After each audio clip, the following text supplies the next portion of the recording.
do one chapter today. It's kind of a long one called The Journey. After months of separation, Roz and Bright Bill, mother and son, were together again, and they had so much catching up to do. They went into the nest, and the robot built a fire. Then the goose gazed into the flames and told the story of his winter. This is what he said. We spent the whole first day of our migration flying over the ocean. It seemed like the ocean would go on forever, but just when the flock was getting tired, Longneck pointed to some tiny islands on the horizon. We flew down to one of the islands and ate dune grass and rested our wings. After a few days of hopping from island to island, we reached the mainland and continued over fields and forests, and then snow began to fall. I'd never seen snow before, and at first I thought it was so beautiful, but it just kept coming. The others explained the snow was early and that we were never supposed to see it, but there it was, piling up around us as we tried to sleep at night. Longneck worried that the weakest geese wouldn't survive, and he was right. We lost old Widefoot to that very first snowstorm. We tried to fly around the snowy weather, but we got completely lost, and the weather became even worse. Lakes and ponds and rivers began freezing over. We couldn't find food or water, so we ate snow, and that only made us colder. We had trouble cleaning ourselves, and our feathers became dirty and heavy.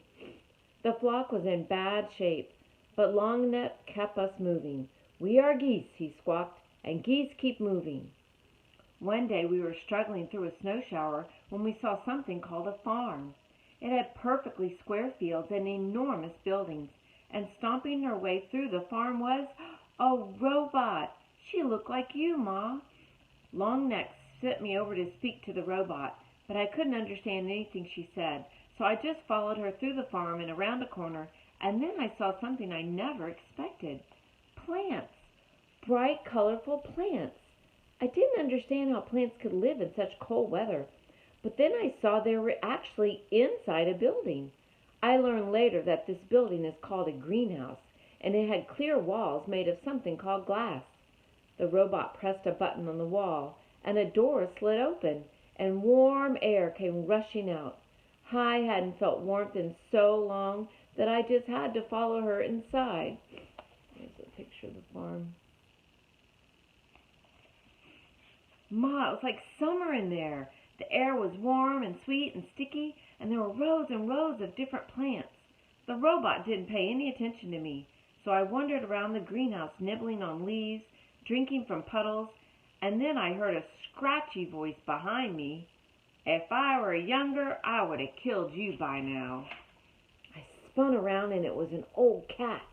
She walked on stiff legs, and her fur was gray and clumpy. The cat's name was Snooks, but she didn't seem very nice.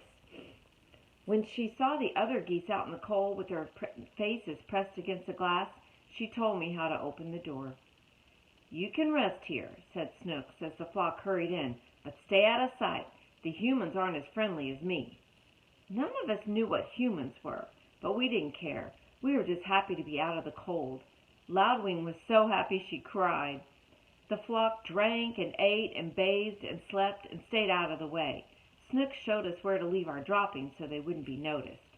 And for a few days the greenhouse was our home. Once or twice a day the robot would go outside and return with a box or a bag, but most of the time she stayed inside and worked quietly on the plants. There was a barn that I just had to explore. It was filled with animals, machines, and piles of straw, and 2 robots. There's the robot with the plants. It does look like Roz. One robot was fixing a broken door when I walked in. She was using a loud spinning tool called a saw. She pushed the saw through a long piece of wood, and dust shot into the air. Everything was going smoothly until she saw the saw suddenly lurched forward and sliced right through 3 of the robot's fingers. But she was fine. A minute later there was a "foot" sound, and she popped on a new hand. Then she went right back to using the saw again. The other robot worked with the animals. Chickens, sheep, pigs, and cows, they were all in cages. The chickens kept asking me how I'd gotten out of my cage. I was explaining I had never had a cage, when I heard panicked squawks coming from the greenhouse. I ran back and found a human had discovered the flock. We didn't know what he was saying, but he looked really angry. Longneck tried to defend us. He got in front and he spread his wings and he honked, but the human wasn't afraid. He pulled out a shiny stick and pointed it right at Longneck. Snooks hissed, "Look out, he's got a rifle!" Suddenly a bright beam of light shot from the rifle, and Longneck slumped to the floor. He was dead, Ma. The flock was so scared, we fluttered around and honked and knocked over plants, but the human kept moving toward us, pointing his rifle. So I pecked the button to open the door, and we ran outside into the cold, and we flew from there as fast as we could. That's sad. Without Longneck, the flock needed a new leader. Everyone wanted me to lead.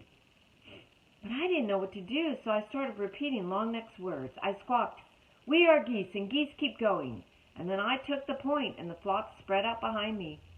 The weather had us all turned around, and nobody knew which way to go, so I just led us straight south. We saw more robots and humans and buildings, but we didn't stop. We knew we were way off course when we saw the ocean again, but at least it was a little warmer by the water, so I decided to follow the coastline for a while. There were more buildings by the coast. Most of them were on land, but some were in the ocean. The ocean buildings were dirty and crumbling and leaning in different directions. There weren't any humans or robots in those buildings, only sea creatures. We saw ships on the water. We saw ships on the land.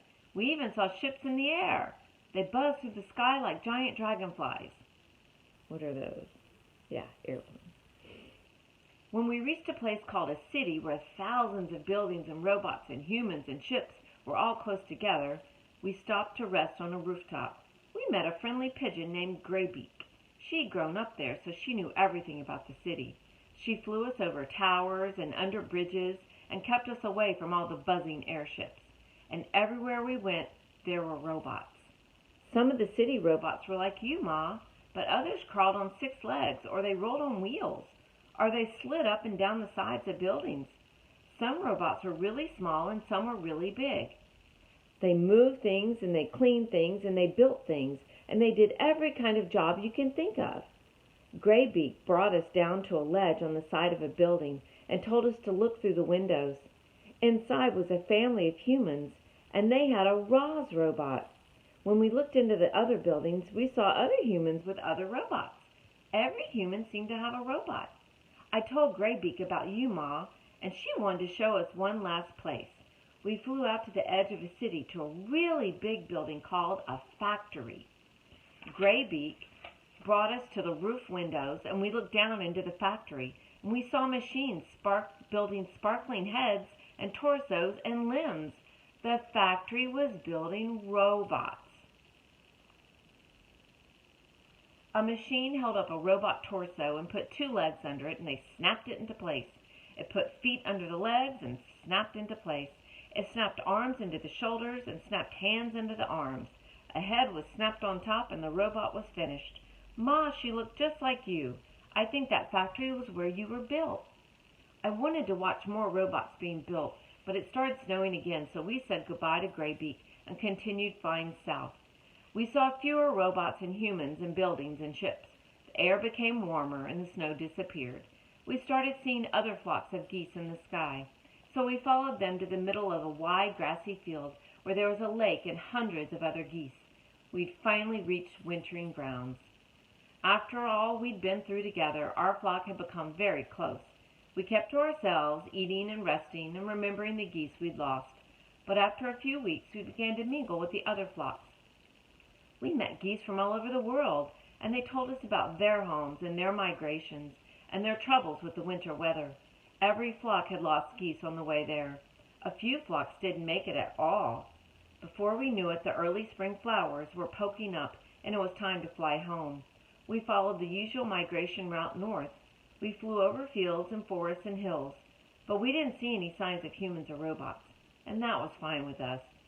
Eventually, we reached the ocean, and then our island, and then our pond, and then I saw you. Wow, that was quite an adventure that Bright Wing had. right. Next one is called The Special Robot.